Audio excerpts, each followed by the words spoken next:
Okay, boys and girls, I'm going to try this Easter story. It might be too long for the video, but we'll try. Sean the Bunny, an Easter story by Elaine M. Ward. Sean lived with his mother, his father, his 4 sisters, and 5 brothers on the farmer's farm.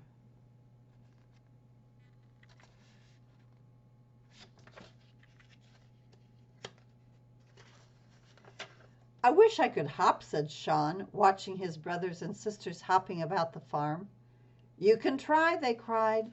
Sean tried to hop, but when he landed on the ground, he stumbled on a stone and rolled across the soft spring grass. I can't do it, sobbed Sean.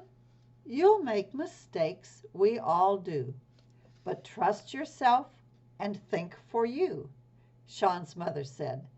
She helped Sean stand on his paws and showed him how to try again.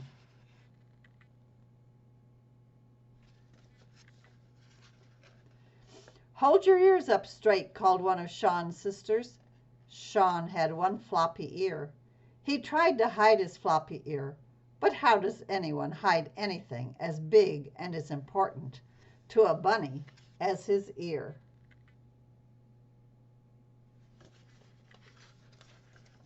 Because he had a floppy ear, Sean thought that he wasn't as good as his brothers and sisters. And the more he felt that way, the more the ear flopped.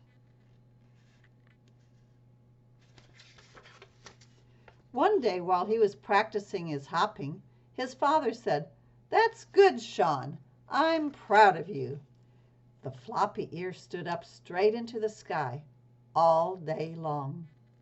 Day by day, the floppy ear flopped less and less. And when it did, Sean thought of his mother's words. You'll make mistakes, we all do, but trust yourself and think of you.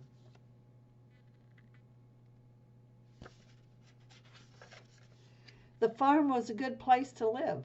There was plenty to do and see, and Sean had many animal friends. Sean had much to learn about being friends.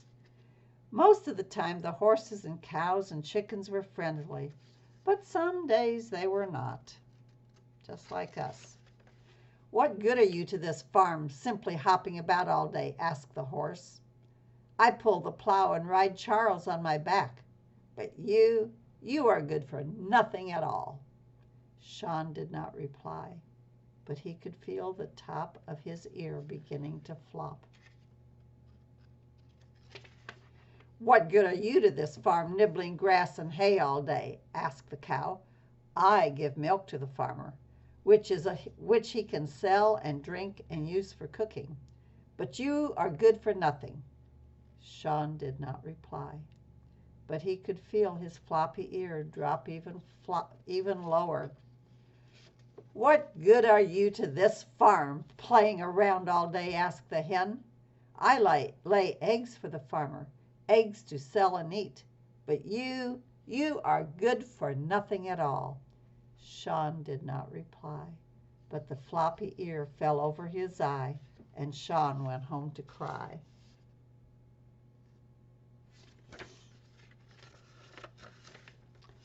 I can't do anything. I'm good for nothing, sobbed Sean. Straighten your ear. Look me in the eye, said his mother. You'll make mistakes, we all do, but trust yourself and think for you. Then Sean's mother told him how rabbits could wiggle their noses and smell smells better than any of the other animals.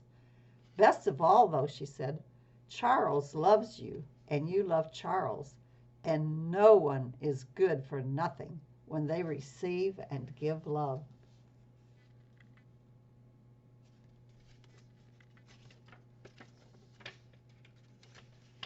Every day, Sean and his family hopped to the woods near the farm.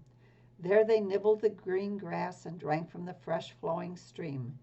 In the evening, they returned to the farm. Sean looked forward to that part of the day.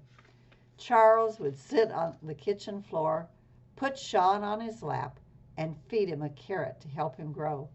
Charles would stroke Sean's fur and whisper soft words that made Sean grow on his inside as well as his out.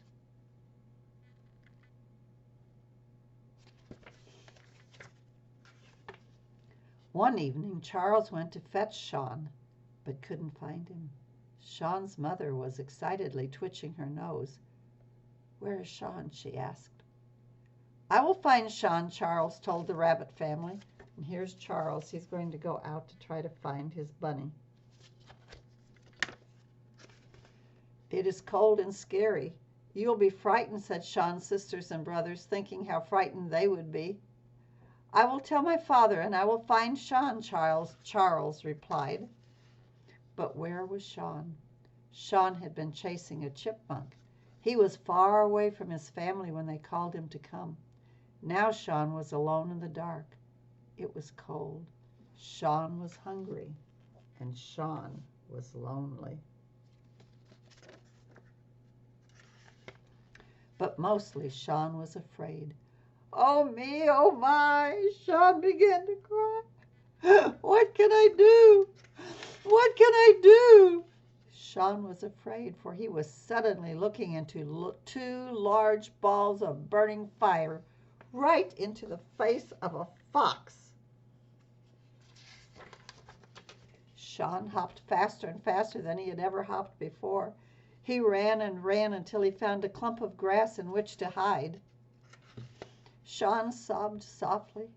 He was so afraid. "How will I ever know if it is safe to come out? How will I find my way home? What will I do? What will I do?" he cried as his ear flopped over his cheek. Then Sean remembered his mother's words. "Bunnies can smell better than any of the other animals," she had said. "I can smell my way home," thought Sean, thinking for himself. Sean sat up and wiped his tears, and his floppy ears stood up straight, pointing towards the sky.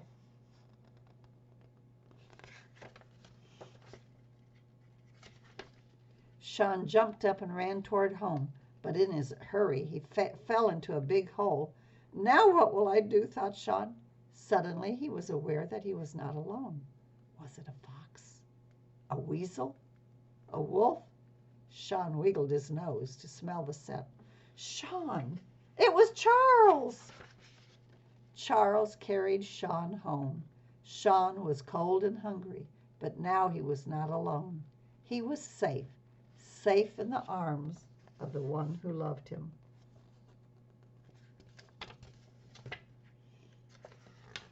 In the kitchen of the warm farmhouse, Charles fed Sean carrots and whispered soft words in Sean's ears. Sean snuggled into Charles' lap, happy to be home. He thought, "I made a mistake. We all do. But I trust me, and I trust you." In the distance, Sean could hear the church bells ringing, for it was Easter Eve. And that's our story. I'll see you the next go round. Have a good Easter.